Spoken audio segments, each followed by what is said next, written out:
तो कांग्रेस को आग लग गई। आरएसएस के लिए कांग्रेस ने कहा कि जो देशभक्त थे वो जंग में गए, जो गद्दार थे वो संग में गए। कांग्रेस कह रही है कि आरएसएस वो संगठन है जिसका एक भी नेता आजादी की लड़ाई में जेल ही नहीं गया।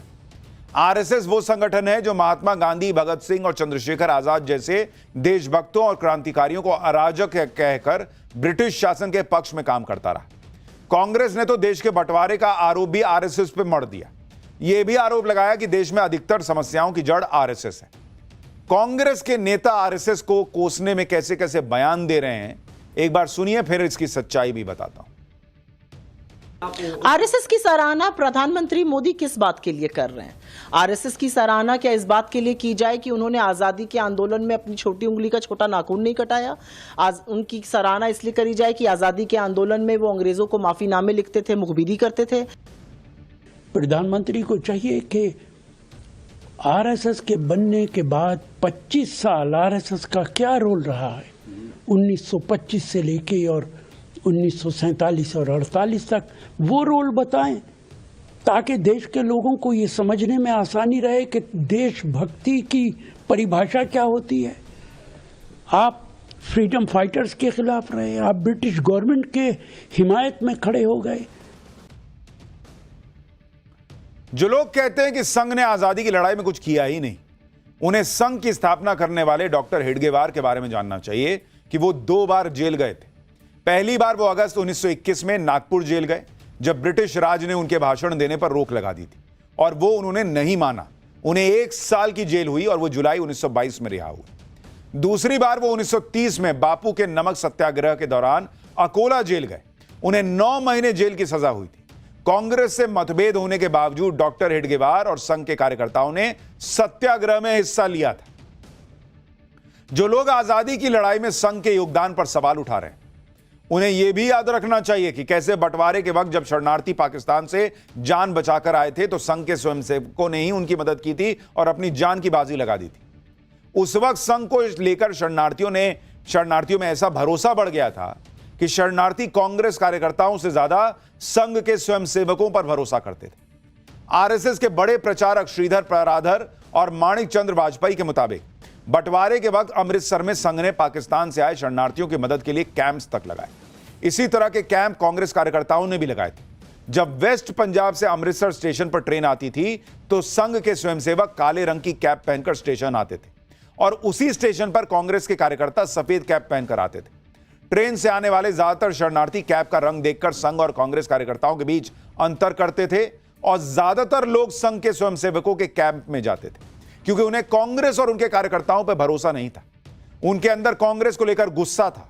शरणार्थियों के अंदर यह भाव था कि कांग्रेस की वजह से उन्हें अपना सब कुछ छोड़कर रिफ्यूजी बनना पड़ रहा है।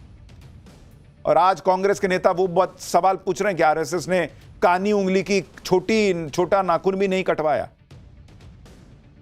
आज संघ की तारीफ करते हुए पीएम मोदी ने भी आजादी से पहले और आजादी के बाद संघ ने क्या किया उसके बारे में बताया। पीएम मोदी ने बताया कि कैसे 62 की जंग हो या 71 की जंग, कोई प्राकृतिक आपदा हो, कोविड हो, हर मुश्किल घड़ी में स्वयंसेवक सेवा भाव के साथ तत्पर रहे। पीएम मोदी ने पूर्व राष्ट्रपति डॉक्टर एपीजे अब्दुल कलाम और प्रणब मुखर्जी का जिक्र करते हुए कहा कि उनके जैसे दिग्गज भी संघ की सेवा भाव को देखकर हैरान थे। सुनिए एक बार पीएम क्या कह रहे हैं, फिर आपको बताता हूं कि कलाम साहब ने कैसे आरएसएस को प्रेज किया था, उसकी तारीफ की थी। खुद कष्ट उठाकर दूसरों के दुख हरना, ये हर स्वयंसेवक की पहचान है।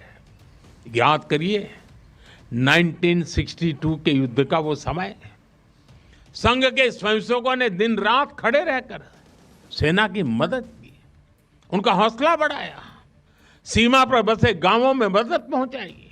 एक बार पूर्व राष्ट्रपति डॉक्टर एपीजे अब्दुल कलाम चित्रकूट गए थे। वहां उन्होंने नानाजी देशमुख जिस कार्य को कर रहे थे उस आश्रम स्थान को देखा था, वहां के सेवा कार्य देखे, वो हैरान रह गए थे। उसी प्रकार से पूर्व राष्ट्रपति प्रणब मुखर्जी भी जब नागपुर गए तो वो भी संघ के अनुशासन, संघ की सादगी, उसको देखकर बहुत प्रभावित हुए थे। प्रधानमंत्री मोदी ने संघ की बात करते हुए एपीजे अब्दुल कलाम और प्रणब मुखर्जी का जिक्र किया। दरअसल राष्ट्रपति पद पर रहते हुए 1 नवंबर 2006 को डॉक्टर एपीजे अब्दुल कलाम मध्य प्रदेश के चित्रकूट गए थे और आरएसएस प्रचारक नानाजी देशमुख से मिले थे। तब डॉक्टर कलाम ने नानाजी देशमुख के प्रयासों की तारीफ की थी और डॉक्टर कलाम ने तब कहा था कि मैं चित्रकूट में नानाजी देशमुख और उनकी टीम से मिला, जो दीनदयाल रिसर्च इंस्टीट्यूट से जुड़ी हुई है। इस संस्था ने जिस अनोखे तरीके से गांव में विकास का मॉडल अपनाया है, वो भारत के लिए बहुत उपयुक्त है। डॉक्टर कलाम ने दीनदयाल रिसर्च इंस्टीट्यूट की उन प्रयासों की तारीफ की थी जिसमें चित्रकूट के 80 गांव में कोई विवाद ही नहीं था। यह विवाद आपस में ही सुलझा लिए जाते थे, अदालत जाने की जरूरत ही नहीं पड़ती थी। इतना ही नहीं, साल 2014 में डॉक्टर अब्दुल कलाम नागपुर में आरएसएस के हेडक्वार्टर गए थे। वहां उन्होंने आरएसएस के संस्थापक डॉक्टर हेडगेवार को श्रद्धांजलि तक दी थी। पूर्व राष्ट्रपति प्रणब मुखर्जी ने भी संघ की तारीफ की थी। साल 2018 में प्रणब मुखर्जी नागपुर में आरएसएस के हेडक्वार्टर गए थे। आरएसएस के संस्थापक डॉक्टर हेडगेवार के जन्मस्थान पर गए थे और वहां उन्होंने विजिटर बुक में लिखा था कि आज मैं यहां भारत माता के एक महान सपूत के प्रति अपना सम्मान जाहिर करने और उन्हें श्रद्धांजलि देने आया हूं। पीएम मोदी के मुंह से आरएसएस की तारीफ सुनकर आम आदमी पार्टी तक भड़क गई, क्योंकि आम आदमी पार्टी भी इसी आस में थी कि संघ की पीएम मोदी को रिटायरमेंट का रास्ता दिखाएगा। इसके लिए तो अरविंद केजरीवाल ने संघ प्रमुख मोहन भागवत को चिट्ठी भी लिख दी थी और इसलिए आम आदमी पार्टी का गुस्सा भड़क गया। आम आदमी पार्टी के नेता संजय सिंह ने आरएसएस पर सवाल उठाते हुए संघ को दलित, पिछड़ा, आदिवासी विरोधी बताया। संजय सिंह को भी सुनिए।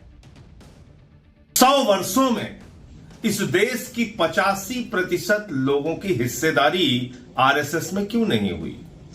100 वर्षों में एक भी दलित आरएसएस का प्रमुख क्यों नहीं हुआ? एक भी आदिवासी आरएसएस का प्रमुख क्यों नहीं हुआ?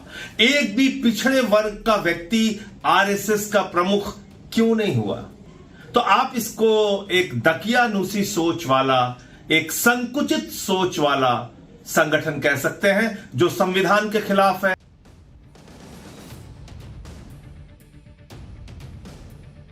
जो लोग संघ पर भेदभाव और जातिवाद को बढ़ावा देने का आरोप लगा रहे हैं, उन्हें यह जानना चाहिए कि जब महात्मा गांधी आरएसएस के कैंप में गए थे तो क्या हुआ था। 25 दिसंबर 1934 को महात्मा गांधी वर्धा में आरएसएस के कैंप में गए थे। वहां आरएसएस के नेता अप्पाजी जोशी ने महात्मा गांधी को पूरा कैंप घुमाया। गांधी जी वर्धा कैंप के आयोजन की प्लानिंग को लेकर हैरान थे। उन्हें तब और हैरानी हुई जब उन्होंने देखा कि स्वयंसेवक बिना किसी जाति या दूसरे भेदभाव के बिना एक साथ काम कर रहे हैं। पूछताछ पर स्वयंसेवकों ने गांधी जी को बताया कि यहां ब्राह्मण, मराठा या दूसरे वर्गों का कोई भेद आपस में है ही नहीं। गांधी जी को बताया गया कि कई स्वयंसेवक तो एक दूसरे की जाति तक नहीं जानते, ना ही उन्हें इसमें कोई दिलचस्पी है। गांधी जी इस बात से हैरान थे और उन्होंने अप्पाजी जोशी से पूछा कि आपने ऐसा कैसा कर दिया भाई? छुआछूत जैसी सामाजिक बुराई को खत्म करना तो नामुमकिन जैसा है, संघ में यह कैसे संभव हो पा रहा है? तब अप्पाजी जोशी ने कहा कि सब में एक ही भावना है कि वो सब हिंदू हैं।